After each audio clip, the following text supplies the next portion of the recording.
mean, what other conclusion could anyone conceivably reach right now? Good morning to you. Good Sunday morning. I'm Dejan Kovacevic of DK Pittsburgh Sports, and this is a special edition of Daily Shot of Steelers. Normally comes your way bright and early every weekday.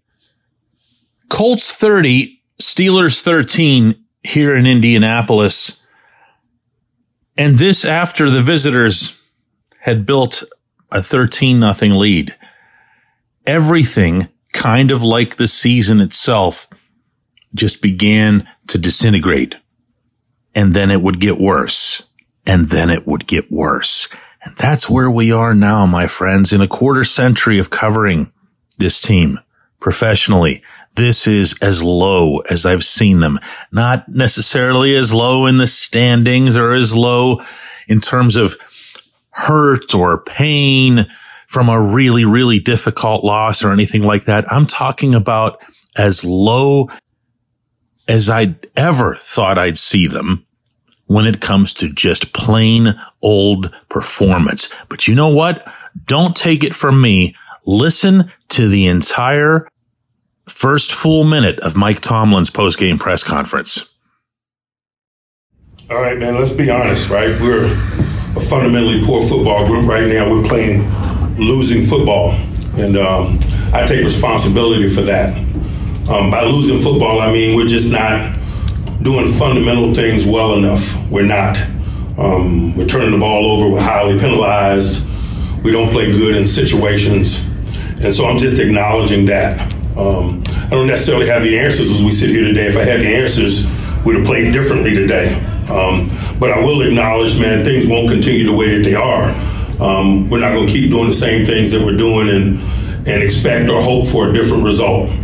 And so we got a 7-day turnaround. We'll see what those 7 days hold for us. But I'm just acknowledging right now that we're playing losing football, and I own that.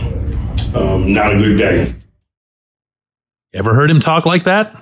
I'm not asking if you're in favor of keeping him or anything like that. We'll get to that, okay? I'm just asking here in this moment, have you ever heard him talk like that? Have you ever heard him sound like that? I know that answer. Here's another one.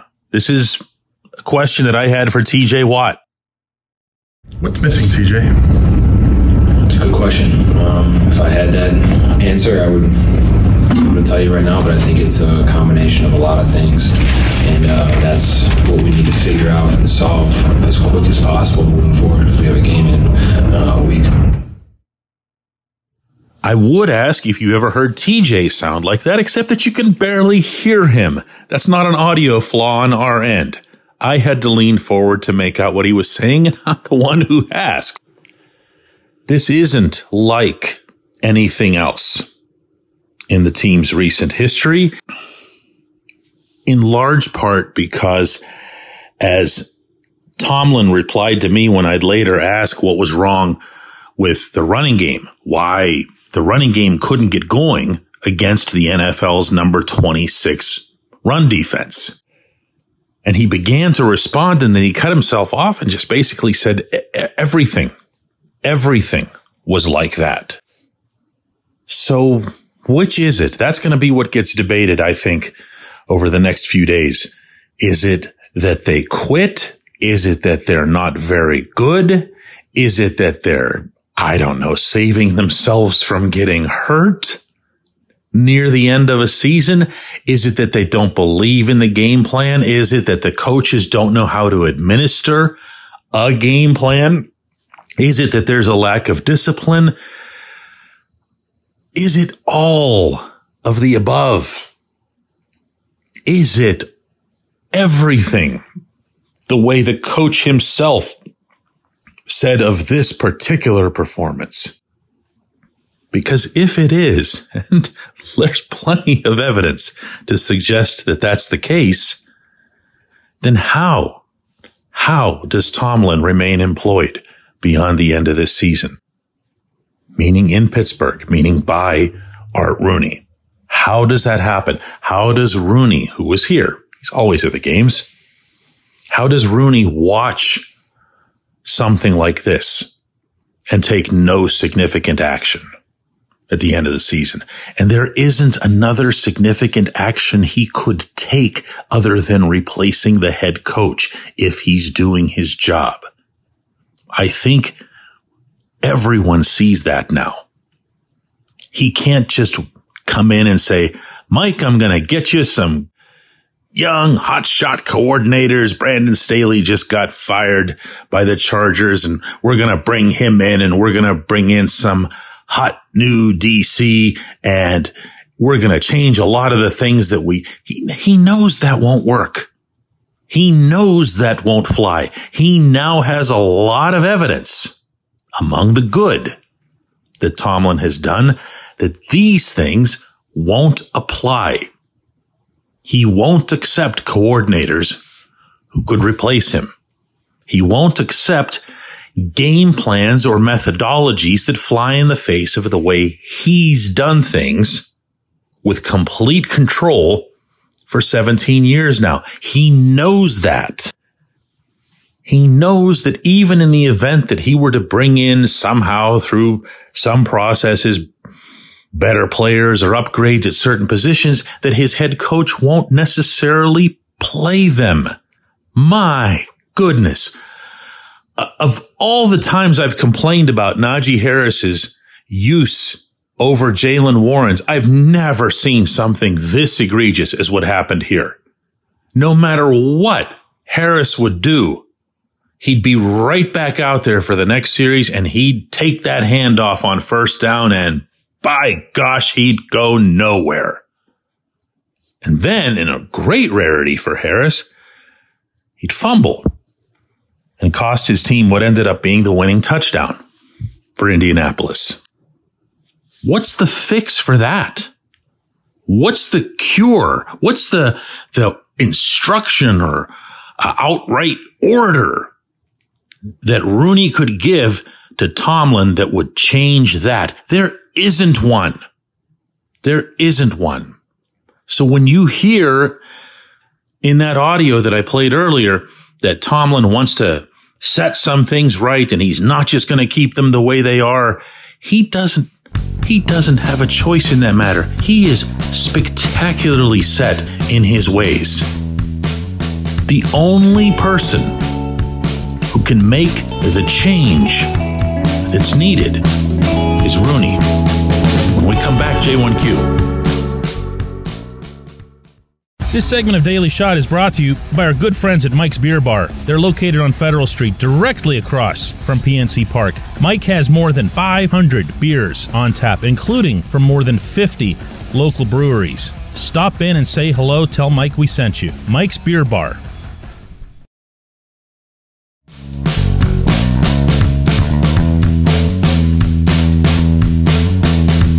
Today's J1Q comes from Scott, who says, DK, I'm sitting at home, and I get that it's easy to criticize the quarterback for dumping off or for not throwing downfield, but we don't get to see, in watching a TV, if other wide receivers are open. For Mitch Trubisky and for Kenny Pickett this season, are the Steelers wide receivers not getting open, or are these just bad decisions by the quarterback? Well, as always, Scott, it's not going to be 100% of one and 0% of the other. You're going to have a mix. I can tell you that of late, I've seen the receivers doing a better job of getting open. I thought they actually did okay in that regard here. But if you don't mind, Scott, my hijacking your question a little bit here to make a slightly different point. What I believe you might miss out on the most in watching TV versus seeing it in the stadium live is how quickly these quarterbacks and their pockets are being collapsed.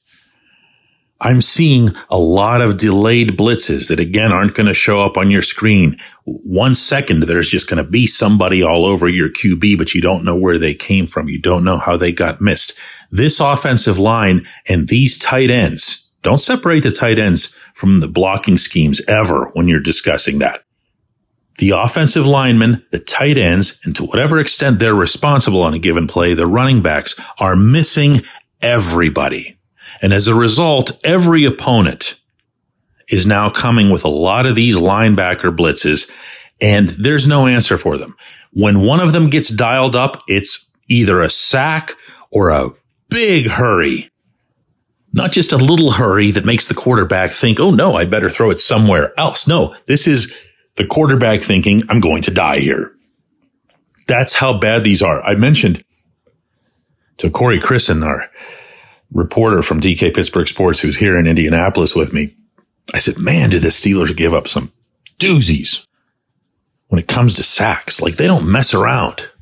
The sacks are these swarms of humanity that engulf the quarterback. And for anyone who has suggested over the course of this season that maybe we don't know, specifically pointing back to Pickett, what the Steelers have in him, they might be right. I don't know what Kenny would look like if he weren't under duress, but he is all the time. And hey, guess what question I asked Mitch last night after the game? Did you feel like you were under duress most of this game? They have a good front. They got some pressure. I know they got some sacks. We got to score more points. It never stops. It hasn't stopped now for 3 years. That's how long the Marquise Pouncey group, that had been around for almost a decade, was in charge of the offensive line. And wow, will Pittsburgh never, ever, ever take for granted a solid offensive line again. Because it's just been a disaster ever since. Yeah, there's been some decent rushing performances, but the pass blocking's been awful. Now, is that the line into which the Steelers have invested tens of millions of dollars and now a first-round pick and even capital to move up in the first round is, of course, being for Broderick Jones? Chuks Okorafor signed for a ton of money to stay. James Daniels signed for a ton of money. Isaac Seumalo signed for a ton of money. Dan Moore is a draft pick. Kevin Dotson was allowed to leave. He was moved to a position that he's more comfortable, going to right guard instead of left guard, but the Steelers had already signed Daniels to play right guard, even though Daniels could have been a center, and Daniels being at center would keep everyone from having to see Mason Cole's struggles this year. This has been bungled in every single step of each of the past 3 years, now encompassing 2 general managers. What's the common denominator? Who's involved in all of these things? That's right. It's the head coach. My goodness. I can't believe that we even paused for a second to pick out one specific facet of what's wrong with this football team. Even that feels silly. That's how bad this is. But you know what?